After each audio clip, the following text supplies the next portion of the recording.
see the camera first. Here, you can investigate the camera. See it? Good morning.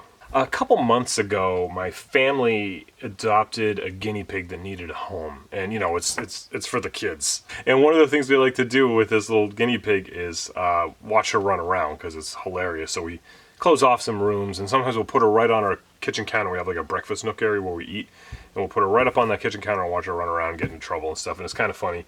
It's where my computer sits. And the only downside to that is you can't turn your back on a guinea pig for more than a second because something like this will happen. This is my mouse to my computer.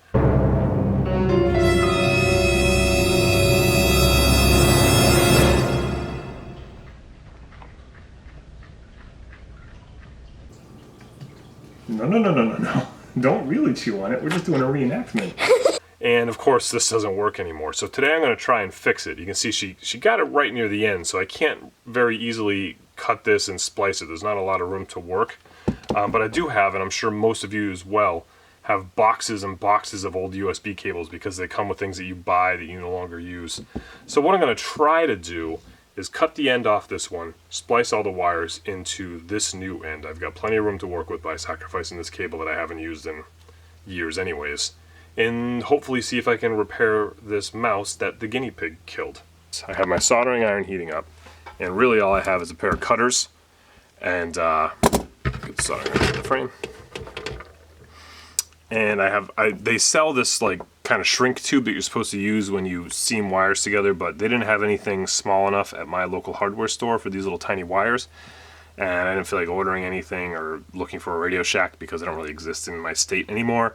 So I'm just going to use electrical tape and try to just individually pull all these wires apart, solder them together onto the new end, color to color, tape them each, and then make it all taped together, and it'll be a big ugly ball, but it'll hopefully work.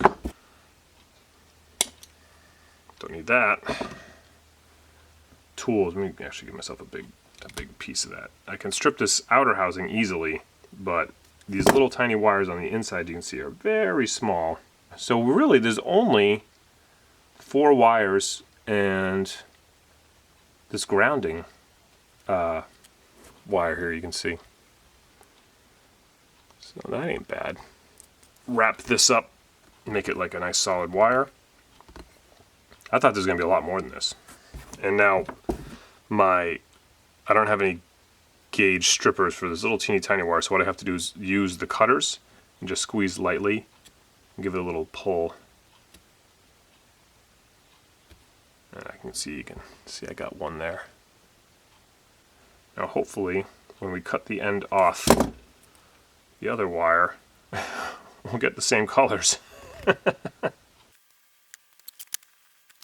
Now we will take the end off this cable that's no longer being used, and again I'm going to give myself plenty of length to work with.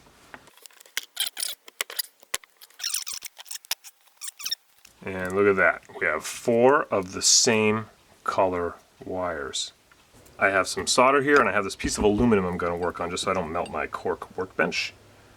I'm going to very simply twist my wires together. Now you could do this without a soldering iron too, by just twisting and taping, but since I have a soldering iron, I'm going to just add a little bit of solder to each one of these joints to make sure that they're nice and secure. Maybe we'll do them one at a time.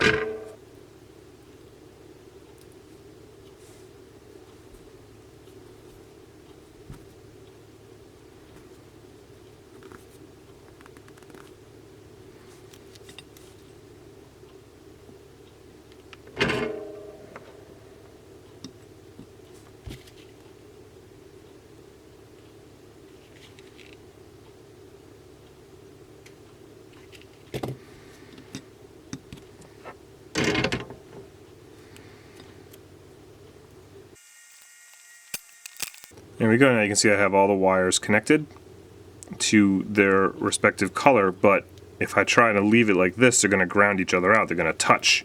So I need to insulate them all individually. So now I'm going to take just little tiny pieces of electrical tape. I'm going to cut them right here.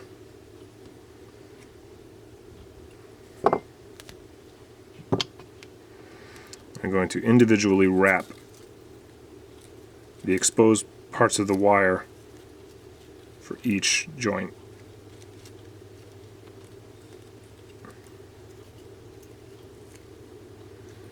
Just a little bit of tape. I've got too much, so I've wrapped it around a couple times and cut off a little bit of this excess. I want to try and keep this as neat as possible, but I don't really have the equipment for that. So there's one. And what I'm doing when I do this is I'm folding over the joint that I soldered over one side to make it flat, like that, so then I can try and keep these wires all sort of running in one direction. Okay, so each joint is now insulated from itself. I don't have to worry about the exposed one because that was exposed before anyways. Because I don't, like I said, I don't have the proper material. They do sell this shrink tube that you could put over this and all that. I just don't have any. I don't feel like buying it just to fix this mouse. So I'm just going to try and tape this all up, make it look halfway decent.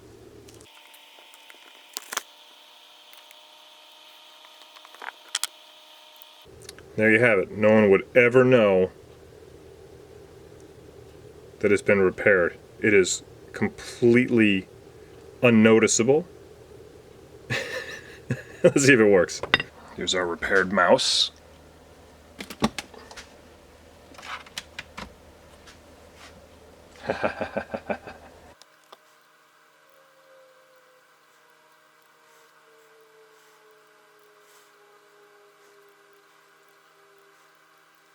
Works just like new.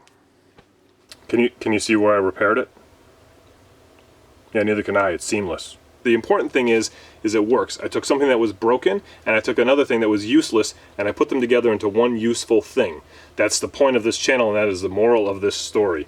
Now, I'm as guilty as the next guy for complaining about how everything nowadays isn't made like it used to be, and we live in this disposable world, everything's made to be thrown away and replaced. But maybe that's not the problem. Maybe the problem isn't the stuff that we're using and calling disposable and throwing it away. Maybe it's our attitude towards it. Be good. Added bonus.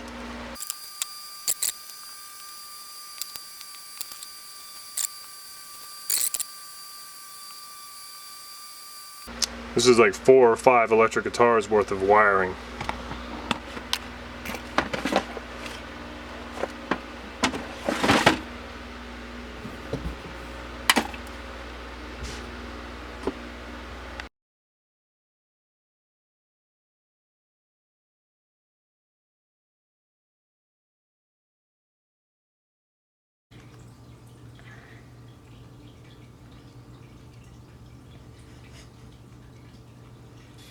Bath time.